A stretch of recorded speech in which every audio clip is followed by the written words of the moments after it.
Welcome to part 2 of the Nightmare layout. Today we're going to get started with adding the third deck. You will note that I did miss a little bit of video. Unfortunately, I got lost when my computer died on me.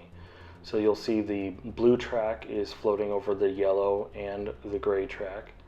So I'm just putting a support on either side of that to actually float it over the back of the layout. So there's no actual supports going all the way down to the base.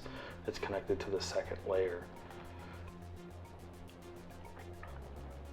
So unlike the last video, I'm not going to point out each individual problem I had with the layout, but it's safe to say that they were significant. I had to rework the layout several times.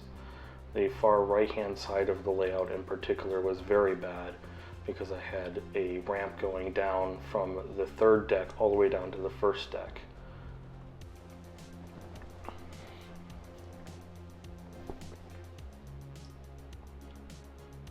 So now we're starting to install the cork.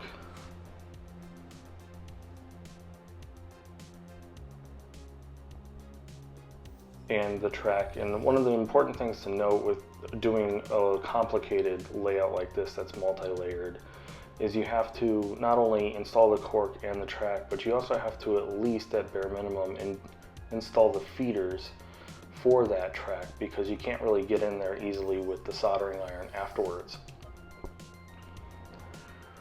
So now you can see Josh is underneath the layout. He's actually cutting off the risers, the excess risers, with a multi-tool. This is a Job Max in my particular case, but they're made by a few different companies. There's a link down below if you're interested and want to take a look.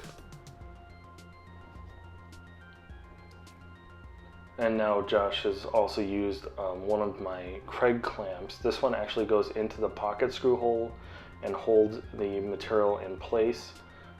Just like the screw would, but it's easily maneuverable and changeable as needed.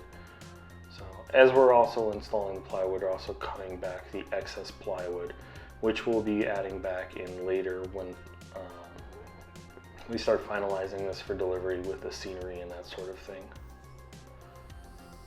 So all in all, this layout took about 3 weeks to build. And as you can see, it's kind of complicated. And here we go, we're installing track on the right hand side now, and I am actually replacing the grade on that side because the way the plywood worked out, I actually had to reposition the track just a little bit. Again, another one of those issues with this layout. I actually ended up moving that switch on the right hand side, on the bottom and the middle there, about 3 times before I got it finally placed. And that was just to make sure that everything flowed evenly, so there was no issues with trains going in or off or around it. We want to make sure there's proper clearances and that sort of thing. So now we're getting the cork and the track finalized up on the right hand side. If you're interested in learning more about how I did the track work and how I install the cork, there is a link below on how I do that. It's not very complicated. I'm using a 1/4 inch stapler and a 22 gauge pin nailer to hold everything together, and it works out really well. The 22 gauge pins in particular help in hiding the fasteners, so they kind of disappear, especially once you've corked or after you've ballasted the layout. So now we're just going to do a little bit of cleanup and move some things around so we can get to the next section and work on starting to finalize the right hand side. This is actually going to be where engine shed is going to be, and you notice I put it in 2 pieces because the layout is still breaking up into 6 pieces for delivery.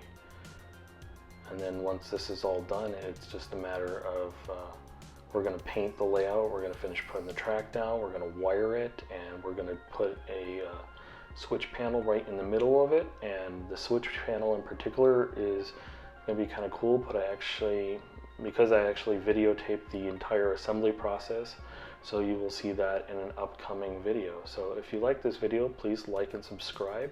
It helps other people find my content, and I appreciate you watching. Thank you.